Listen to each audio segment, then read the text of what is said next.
How's it going, guys? This is Forensic Forex with Deontay, and I'm back with another video. This is our first video of 2024 and our first daily tracking of the year. For January, we'll be tracking US oil or crude oil. As always, we like to keep the simple objectives. We want to be concise in what we're talking about. We don't want to do too much. We just want to stick to the trading plan, find the trend, find significant levels. And yes, there will be moments and times where intuition does come into play and does help us out as a trader, but we want to be objective as much as possible this year. So hopefully you guys have a safe trading year, and I wish you guys all the best. So let's jump right into it. So as always, we like to mark off the opening price of the month because it's significant. So the opening price is fair value. Anything above here is going to be a premium. Anything below it's going to be a discount. So if this month is going to end up being a bullish month, odds are the buy scenario is going to unfold below January's opening. If this month is most likely going to be bearish and close down, most likely the ideal sell scenario is going to form above the opening price. So that's the open and bid, the opening price of the month. And as soon as price gets up here, it's overvalued. Once price gets down here, it's undervalued. So those are things I like to keep in mind as I'm trading throughout the month. And knowing exactly when I'm in a premium or in a discount. You got to understand when to be a buyer and when to be a seller. I also like to incorporate IPTA look-back data ranges to keep it simple and straightforward. For those that are unfamiliar with the ideology and the methodology of how I use it, is I'm simply coming to the official first trading day of the month. As you can see, it's January 2nd. I'm looking back 20 days, 40 days, and 60 days, and that's excluding weekends. So essentially, it's going to be bars. But since we're on a daily, as always, it's going to be 20 days. Even though this TradingView tool says 32 days, it's 20 bars. I'm on the daily time frame, so that's 20 days. You can see here as well, that's 40 bars or 40 days. And this is 60 bars or 60 days. I believe that they're including other trading calendars or non-trading days, a part of the calendar. Now I'm excluding all the weekends, like I said. Then I like to cast forward 20 bars or 20 days as well, because that's the playing field or the time that I have to find a swing setup or find intraday scalps or find a potential position trade. Overall, right now, what we have in price, I can see that oil is looking to go bearish. And I recently made a post on this before the end of the year. I talked about how price was going to most likely create a fair value gap to the downside. So I posted this December 28th. I said price broke a swing low. So swing low broken, broke another one. And I said most likely we want to see price create a lower swing high. And I wanted to see a SIBI form. And that's exactly what we got. So when you play it out in price, you can see a fair value gap formed here. And you can see it there right now in relative time. Price created that SIBI to the downside, and price traded up into it today intraday and then sold off heavy manipulation going into the year. As always, price is always going to do that, or they're going to hold price within the manipulation in a range bound area. It's not going to allow price to significantly move higher or lower. And we saw that with other asset classes this day. As always, the swing formula or the trend formula, I would say, is going to be swing low broken, wait for lower swing high. So we have that swing low broken here.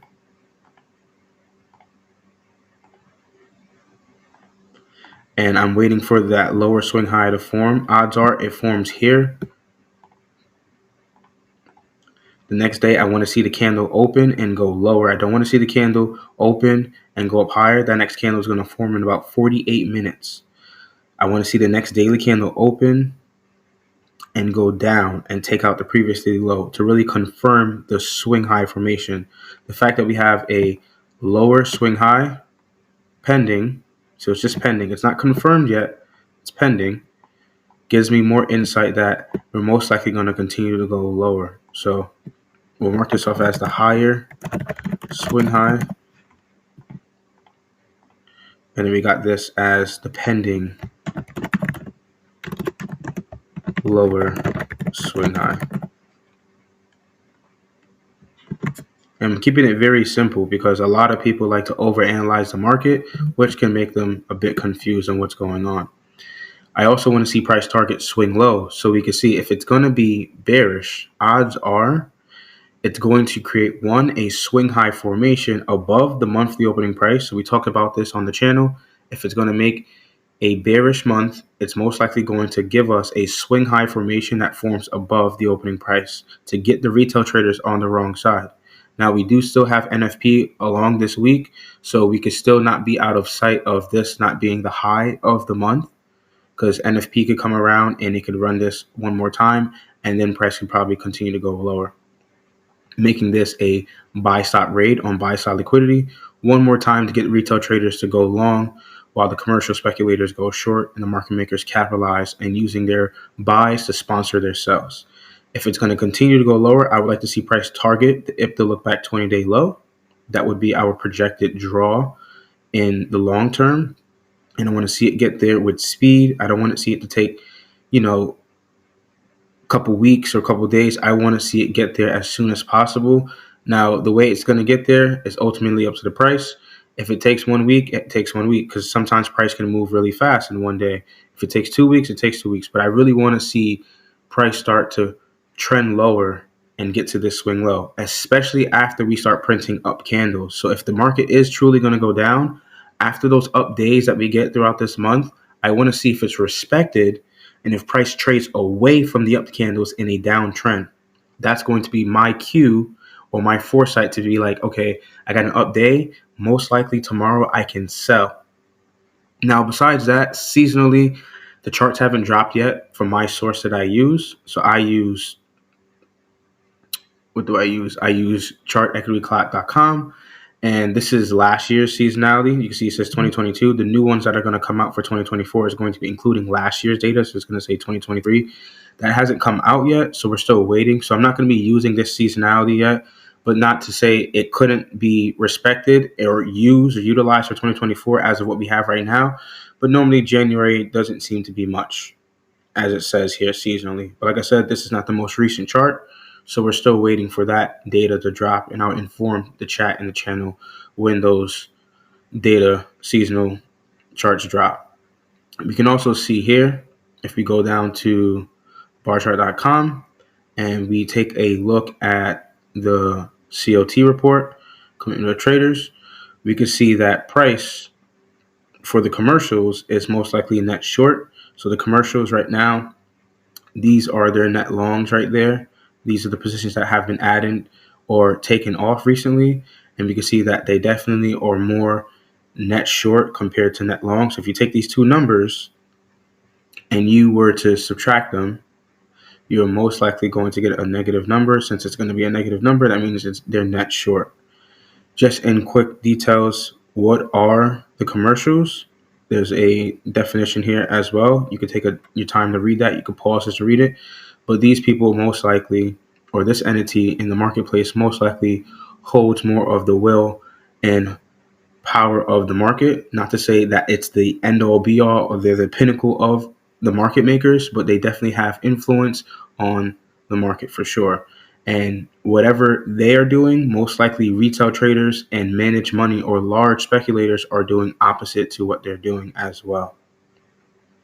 So going back to the chart, to keep it simple as always, we recently have what? A swing low broken. So one swing low broken.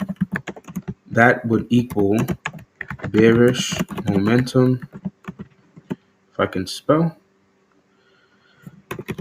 Second, we're waiting for a lower swing high. This would complete our bearish trend formula. And the fact that we did get that SIBI as well, I didn't draw this out correctly either. Here we go. The fact that we got that SIBI going through a swing low as well. So there's another one here. So this is the actual swing low that it runs through. The first one. And then there's a second one. But we can see there goes that fair value gap through the swing low. So that's significant to me. And I like to say that's a market shift, because institutions are sponsoring themselves to go short. The next day they also leave it open and they go short again, leaving that inefficiency price today on the New Year's, right? First official trading day of the year, price comes up and creates the high right there. So this could be the high of the month. But as I said, this is NFP week. Do not be surprised if price comes up and runs this as a buy stop rate, then goes lower. If it is going to be truly bearish, it will continue to make the lower swing high.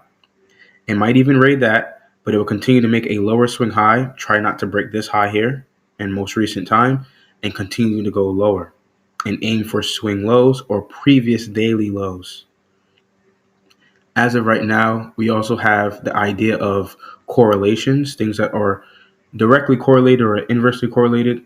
It's a little funny. I won't speak a lot on this topic because I'm not highly educated on it, but I do know that seasonally, some things when it comes to certain markets, certain asset classes, the seasonal tendencies may not last as long. Sometimes the seasonal tendency may last 3 months, it may last 6 months, it may last a year, or it just may last a couple months in general.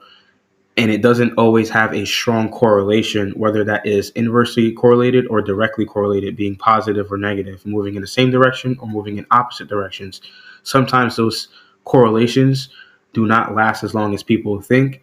I know many people may say, what about UCAD versus US oil or dollar versus US oil? There are definitely correlations, but at times these correlations definitely change in duration. So sometimes it can't be real feasible with US oil. It's a little more tricky, but when it comes to FX markets, those definitely have longer durations in their correlation. So if you're comparing an FX currency to another FX currency, those seasonal tendencies tend to last a lot longer than looking at a crude oil versus a currency, or looking at a metal versus a currency. Those things tend to change in duration and how they're correlated over time.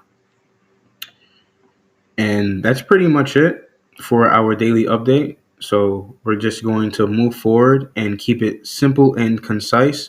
If we did have to take a look at the futures contract for Canadian dollar, just to look at what it looks like as well. So I'd use the IPTA data range as well, 20, 40, 60. I highlighted the highest highs and lowest lows within each one of those quadrants. And then I got the opening price. As of right now, this market looks to be bullish. It broke a swing high recently here, and I would expect a higher swing low to form in due time. It would be nice to see it form below the opening price. So a swing point forms below here, higher swing low, and then price continues to rally to make higher swing highs and higher swing lows, continuing this bullish trend. I have this marked out here as a busy. I look at this as a significant sponsorship by the institutions. It's a very obvious one that we all can see. This inefficiency most likely will create the higher swing low in it potentially, and then price goes higher. If it doesn't, it may be left open, or price does initially come down and create that higher swing low in it and continue to trend higher. If Canadian dollar trends higher, then I would expect US oil to trend higher as well because they're directly correlated. Same thing with UCAD. If UCAD trends higher, I'm most likely going to see US oil go down, since it's dollars versus Canadian dollar. As the Canadian dollar gets weaker,